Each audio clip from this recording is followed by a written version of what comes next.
Something I've loved reading recently are these media logs that some of my friends have been doing. They simply write down every book or article they read, every movie they watched, every game they played in a particular month. There's something about that simple format that's really interesting to me. So I'm here today to do exactly that. I'm going to go through every game I've played so far in 2023 and try and give you at least 30 seconds of thought about it, more or less. Here we go. Fire Emblem Engage was never going to be a game that I loved. I am one of many for whom Fire Emblem Three Houses was my introduction to this series, and that game, flawed as it may be, has a wildly fun story. I've known this about myself, but it's been solidified for me recently that if I'm gonna love a game, it either has to have a good story or it has to have no story at all. Fire Emblem Engage is a mechanics powerhouse, and if I'm gonna love a super mechanically focused game, you've either gotta tell me the story of the century or just abandon that concept entirely. Three Houses mechanics were a little less than stellar, but still very good in the way Fire Emblem just is by default. That game, though, was made in its narrative and characters.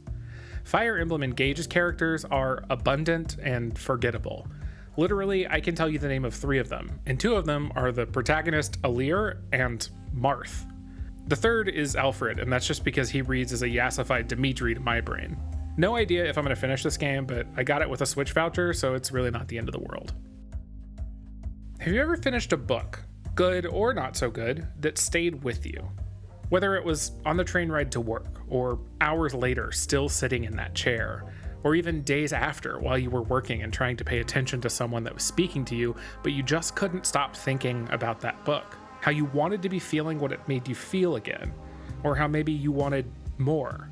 Season A Letter to the Future isn't about that feeling, but it evokes that feeling. Or it can, depending on how you choose to play. Season is a game about memory, and almost out of necessity, it is also a game about forgetting. What you choose to remember and what you choose to forget. It is a game where you play a sort of volunteer historian, documenting the world she lives in as it approaches the end of a season and enters a new era of significance. You spend your time riding your bike through beautiful environments, cataloging your findings by photographing and recording them, and getting to know the residents of the places that you've attempted to capture. Season has a lot of questions, and it's absolutely leaving the answers up to the player.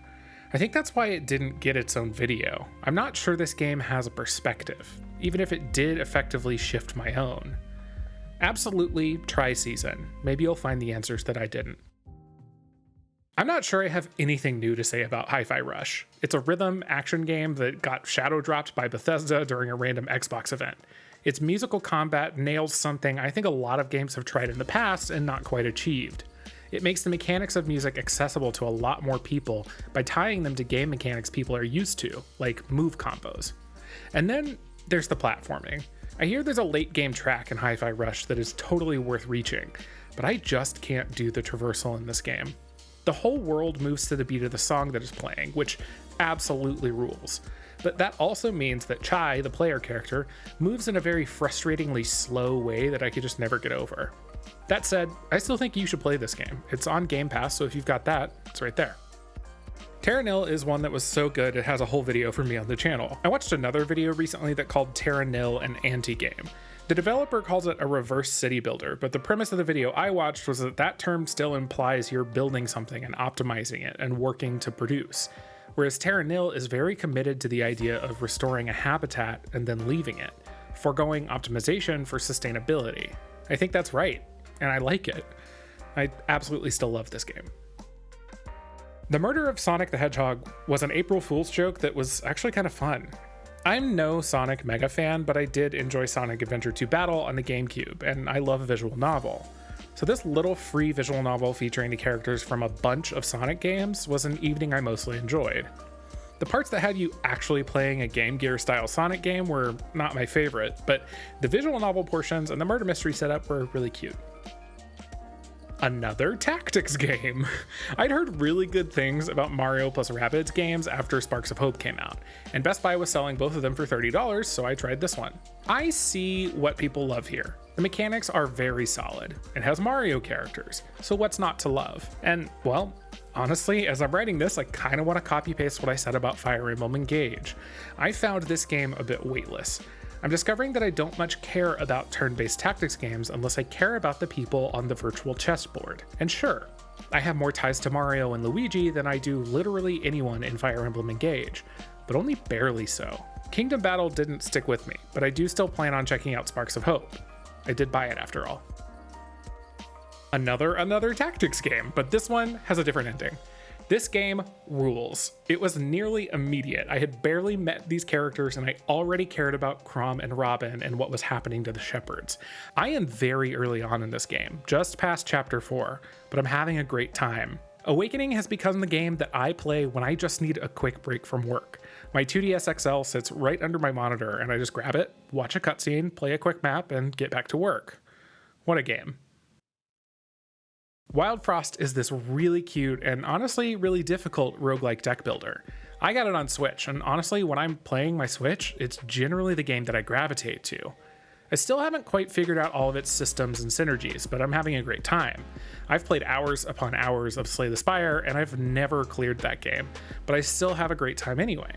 That seems to be the pattern that's following me to Wildfrost. I will say that I love watching this game. Between Alexa and Northern Lion, I've spent more time watching Wildfrost than I have playing it. Ooh, lots of feelings on this one.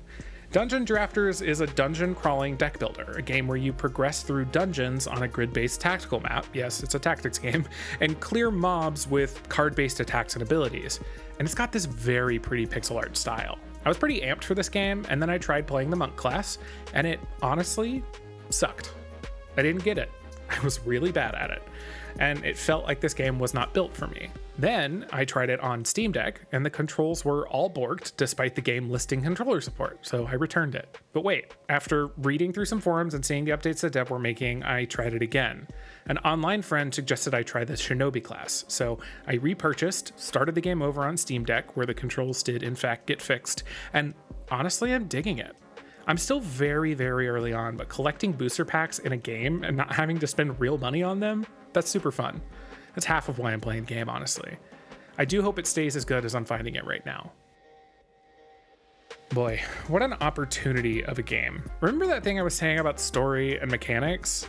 Avengers is the game that unlocked that thought for me. Avengers is a game that, for me, rides on its story. This game's version of Kamala Khan is just really cool, and I find it hard not to care about the things that she cares about. That's the thing driving me forward when I sit down to play Avengers. That said, I find the combat in this game kind of a mess. Traversing maps is super fun, but the moment that I run into enemies, I kind of lose all interest. This is not Spider-Man on PS4. This is a game that has passable mechanics and a great story, and then it chucks that story too for a Destiny-style world map and other half-baked live service mechanics that eliminate the urgency that I feel for Kamala's predicament.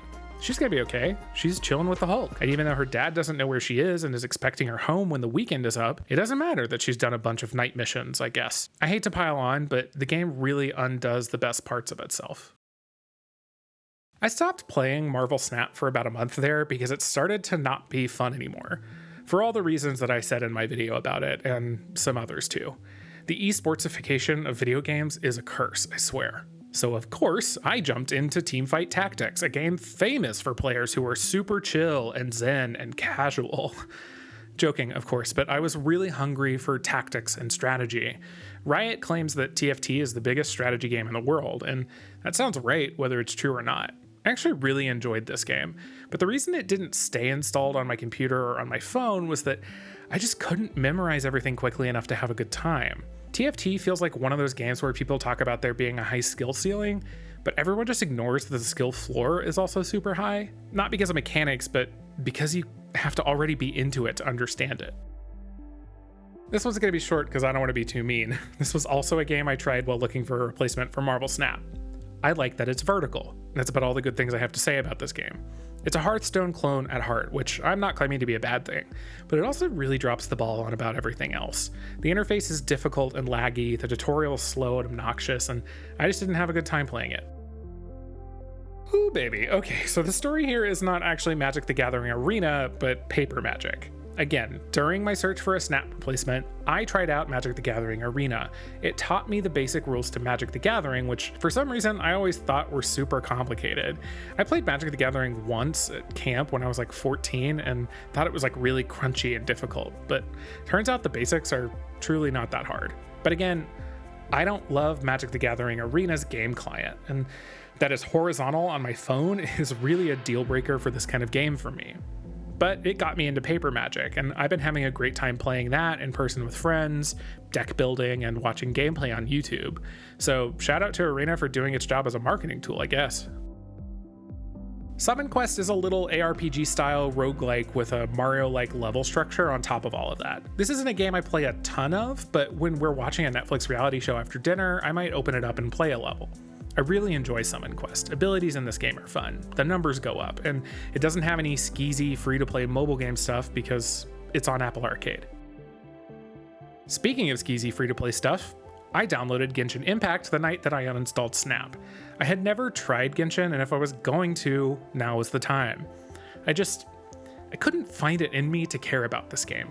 It's pretty. I get why people love the combat. I think people even sometimes like the story, but none of that stuck for me. I wish it did. I hear there's a whole card game in the client, and I really would have loved to see that.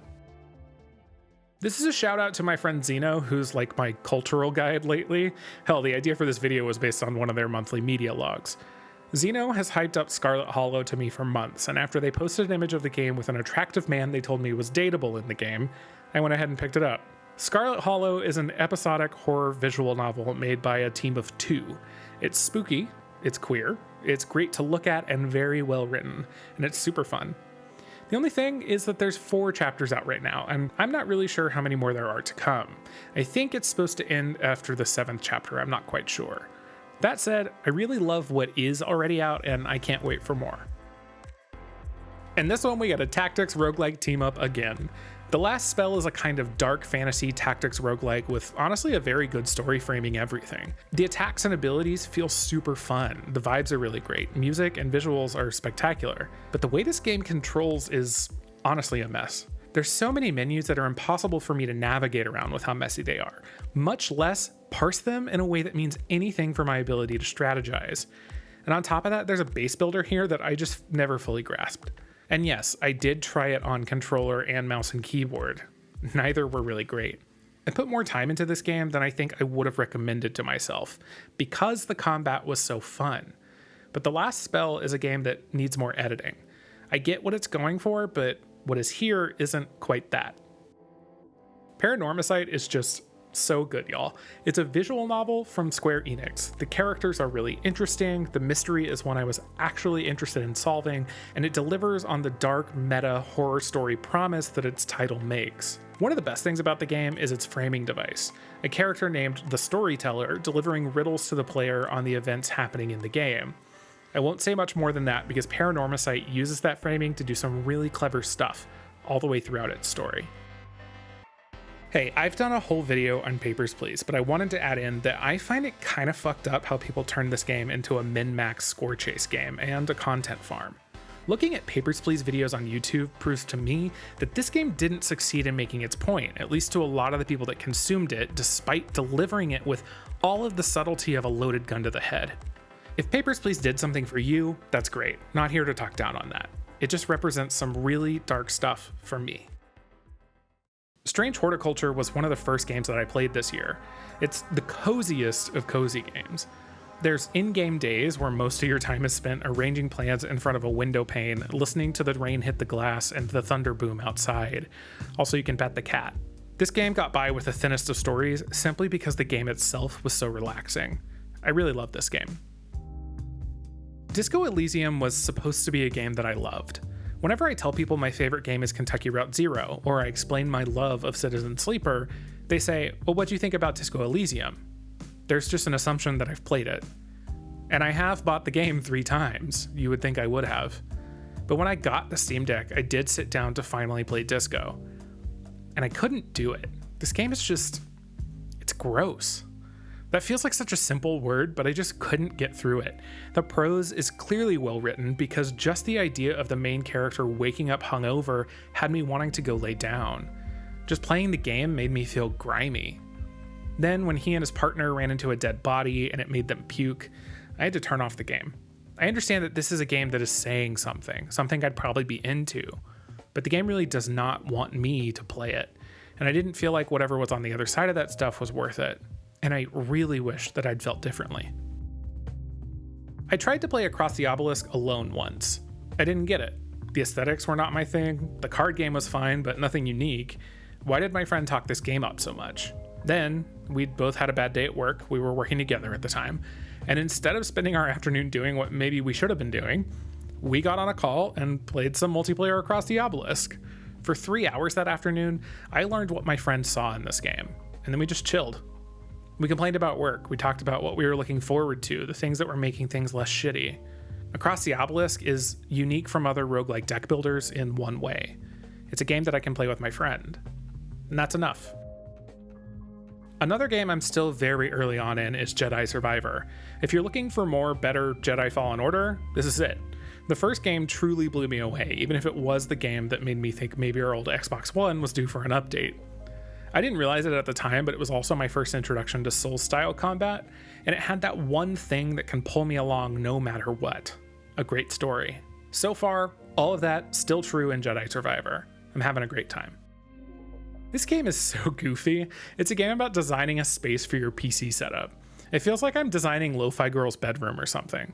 It's like The Sims meets a Harris Heller video. Honestly, I love that this game exists. So many people will love playing this. It's just such a weird little mundane fantasy, and I'm totally here for it. Hey, it's that video game I talked about on my indie games video. The demo came out for Demonschool. It's real short, but it totally gets the game across, and I was right to be hype. The motion-based tactics super hit for me, and I love that this game does that thing I've seen in Your Only Move is Hustle, where you plan all your moves and then watch them play out. Plus, I didn't get to meet the characters as they were introduced, but what I did see of them was really great. There's a character in this game named Destin that had me laughing every time he was in the scene. Truly cannot wait for this full game. If you're still watching this video, please give it a like on YouTube and leave me a comment telling me something that you have played this year. You interacting with this video helps it reach more people. And you know what else does that? Sharing it with someone you know. Thanks. See y'all next time.